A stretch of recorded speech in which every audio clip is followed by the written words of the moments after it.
The early Secrets of Power competitive meta has been dominated by one aspect, command, and particularly command heroism, and for good reason. With cards like Keller and Beck, Queen Amidala, and Home 1, the amount of value those decks can create is just through the roof, and while that's not necessarily a bad thing, it can lead to a little bit of a stale meta, it can lead to some boring matchups, and it most certainly impacts your choices on what deck you're going to bring to a PQ or otherwise. So today, we're here to talk about a video that doesn't include command. It is heroism, and that's Sabè Yellow. So what we're going to do is we're going to go through the deck list. This deck has popped up last week in a top 4 PQ finish from Farmboy. We're going to talk about his matchup spread from the weekend. We're also going to talk about the early matchup data that we get. It's only a weekend and there's not that much data, but we'll take a look either way. And then after that, we'll go through some changes that I'm thinking about making as I'm about 100 or 120 games into testing this deck. I'm Jordan from the Colorado Cantina Crew, and let's dive into Sabè. All right, so let's get started by looking at the 60 as piloted by Farmboy. If you're not familiar with Farmboy, he is known for being a very good Tarkin Blue player and obviously a very creative deck builder as well. If we look at the 60, it's a pretty tight list. It's an aggressive, very fast deck that also has a fair amount of tempo and hand disruption. So one thing I really want to focus on here is that I found this deck to be very flexible. It's an extremely aggressive deck. It could push damage so fast, but it also has tons of tempo with Cunning in the sideboard with Clear the Field. And you have the ability to kind of vacillate between these two different objects, where you're talking about pushing damage and when you're talking about pushing damage while doing disruption.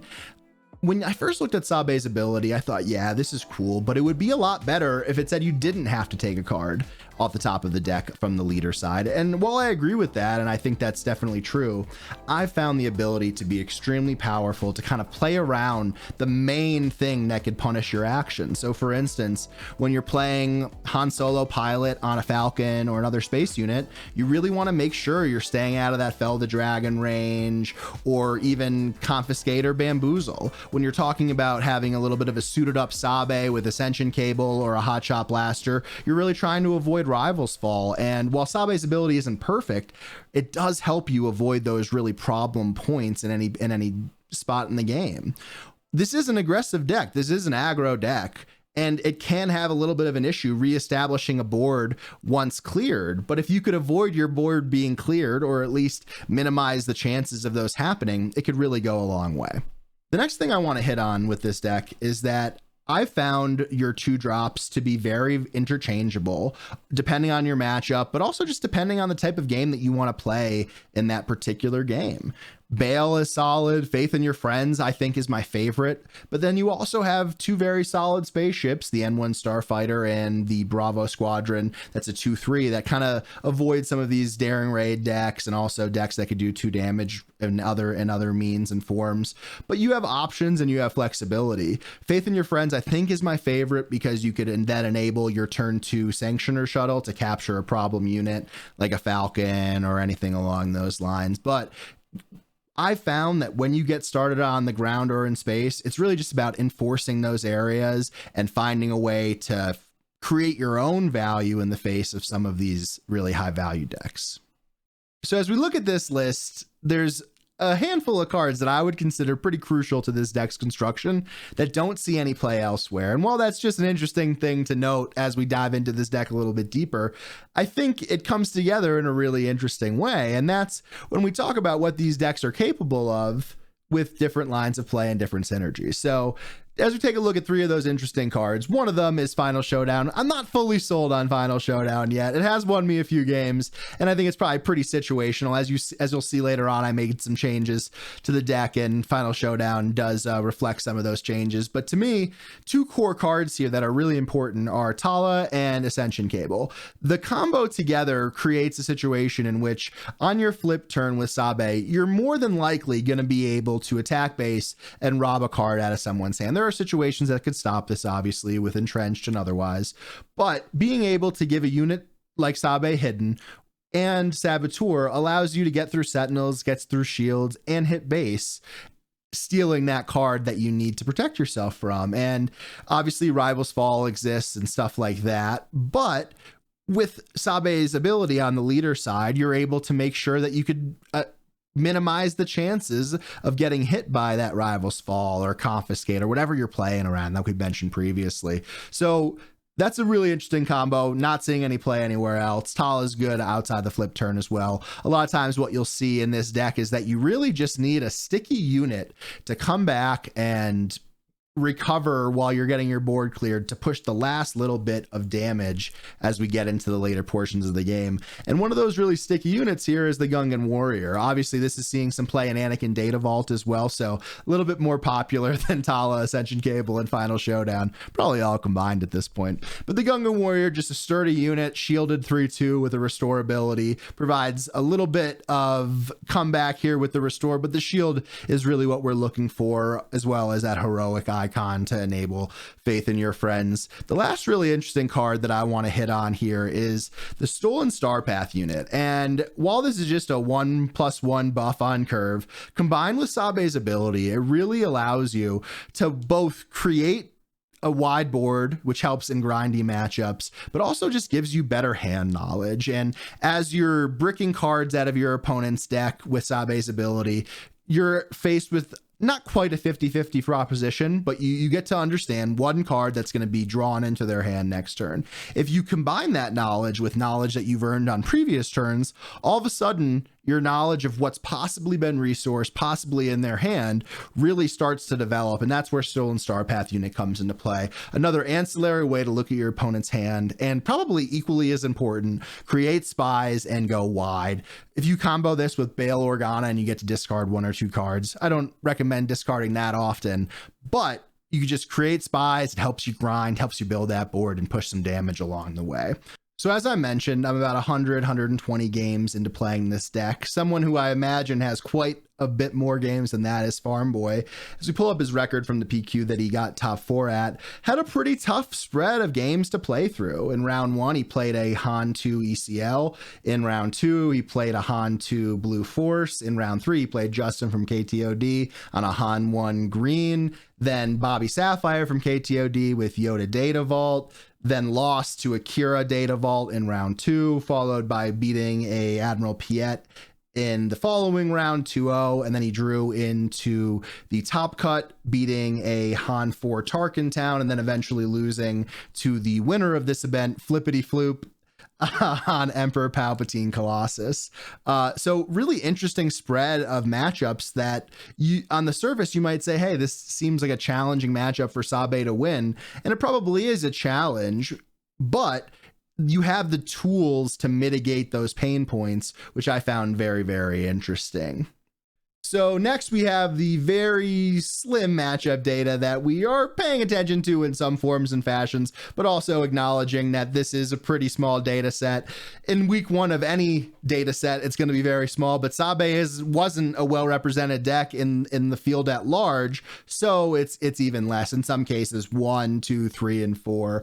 As we look at Sabè here, though, we do see some promise, right? We see it beating Han Solo, Han 1 Green, 4 out of 4 times. We see it doing decently well into Anakin, winning 2 out of 3 matchups. And overall, it has a 33-27 record. Obviously, that's influenced quite a bit by Farmboy here, but also some other play throughout the weekend as well. What I find here promising is that it did okay versus Yoda, it did okay versus Anakin, and it did okay versus Han 1 Green. These are promising steps as you ask yourself, hey, can I even fight with these guys at all? If the answer is no, maybe working on the deck isn't the best use of your time, but these are promising, those slim results.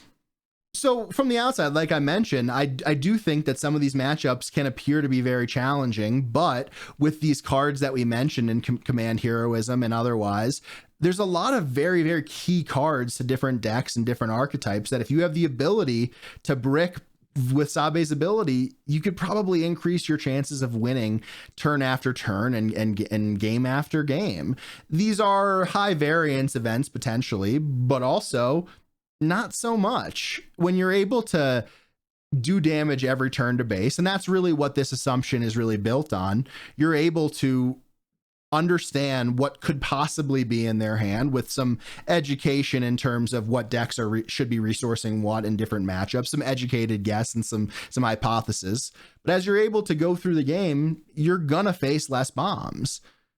Is it perfect? No, but it helps you get along the way. And I think when you're talking about a meta that's so dominated by command heroism right now, that sometimes maybe all you do need is a chance to get a couple wins on the periphery here. I'm excited to see how the matchup data kind of shapes up over the next few weeks as we get more representation for this deck, hopefully. But for now, let's go back to the list and take a look at some of the things that I've been thinking about during my playtesting. So the one card that I haven't mentioned so far in a deep fashion is Cunning, and it's the elephant in the room. Cunning is so good.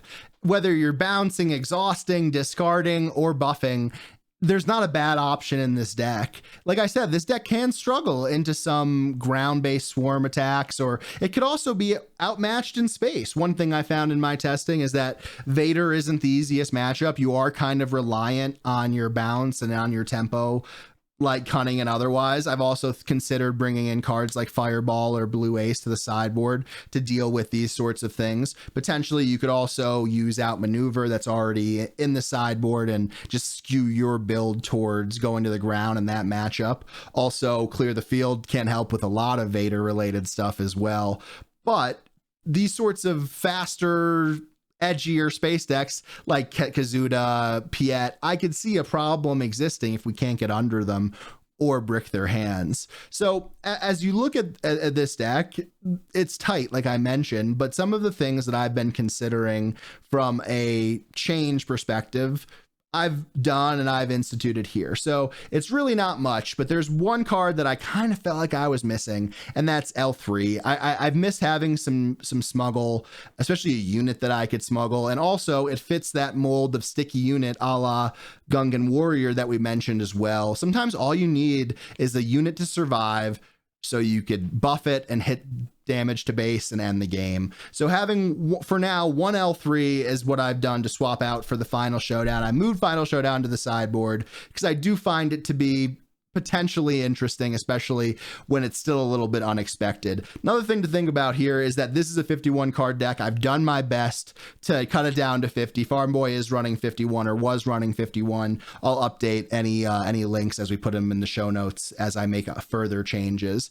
There are quite a few cards that I'm considering though, and I want to go into those next. So the cards I'm considering switching up really are focused mostly on the space matchups, with a couple of other cards mixed in. Like I mentioned, I'm pretty interested in the Fireball, Blue Ace, and a little bit of the Pilot Falcon, just to have a little bit more of a sturdy base in space to be able to push from. Blue Ace, really well statted. I don't really think we care that much about the negative ability, and Fireball, just to kind of stop that momentum early on in the game. When we play a deck like Vader, if we don't have the ability to fight in space like that, we're really reliant on our tempo cards like our bounce, our exhaust, and stuff like that. Clear the Field's obviously really good versus token decks, Vader included, but I would like a little bit more unit based combo to be able to fight there and not have to worry about the tempo side of it as much.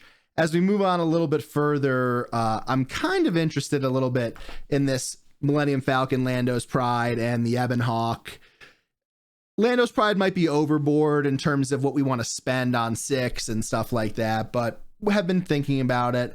Ebon Hawk is super aggressive. This is less of a defensive card, and I think this would be if we wanted to fight in space a little bit higher and just ignore the ground a little bit, but haven't really got the perfect build that I liked having the Hawk in. And then the question mark here is that, you know, there's a lot of these typical 7 drops that we see in Han 1 Yellow and these yellow builds overall, whether it's Han, like Big Han from Spark, or Depa as we get a little bit lower down the curve, Emphas Ness as well. I'm not sure if I'm interested in those that much. Plo Koon's kind of interesting at the 5 cost for me. Being able to ambush is pretty nice. We usually will have Coordinate turned on. Depa's not bad, especially if we're trying to clear the ground units a little bit like Typho, but I don't know if I really want to spend 6 resources to deal with Typho right now. So those are on the periphery for me, but I'd love to hear your perspective. I'd love to hear what you would be considering. So comment below and give me some more ideas here. So those are the cards that I'm interested in experimenting with. Would be really interested to hear your feedback and any ideas that you have. I think there are not necessarily bad answers here. You could go with more buffs. You could go with some more sticky units. You could also experiment with some decks that have, you know, Kira in the 50 as opposed to the 60. If you find in your matchups and in your builds that Sabè's ability alone isn't doing it for you, maybe leaning on Kira a little bit can go a long way. And that's what I really like about this deck in closing, is that there's a lot of flexibility. There's a lot of options. There's a lot of different ways that you could play it. And it really does remind me, without surprise, obviously, of Han 1 Yellow, going back to the early days of the deck. That flexibility, whether you're talking about the Rebel packages that you could play in set 1 and as it developed through the years. So as we mentioned, Han 1, this is a deck that potentially could maintain that yellow archetype, that double yellow archetype, if Cunning is reprinted. If not, we'll have to see what happens, right? This deck really does lose a lot of that oomph without Cunning, but until then, we have a few months until rotation. We'll see what happens afterwards. I'm really enthused by Sabè, and I think that she has a lot of potential. So that's all we got for this quick deck tech as we talk about Sabè Yellow's chances in this current command-dominated meta. We'll see how the weeks go on. If I was going to a PQ this weekend, I would be relatively confident playing this deck. I still need some more reps, but I think if you could build it your own way, find a version that works for you, play Farmboy's deck, make some changes. And mentioning Farmboy, really big shout out to him for piloting this deck, for always creating interesting builds, and for giving me something cool to talk about on this little deck tech breakdown. So that's all we got. If you have any questions, feel free to put them in the comments and I'll do my best to answer them. Until next time, guys, I'm Jordan from the Colorado Cantina Crew, and we'll see you soon.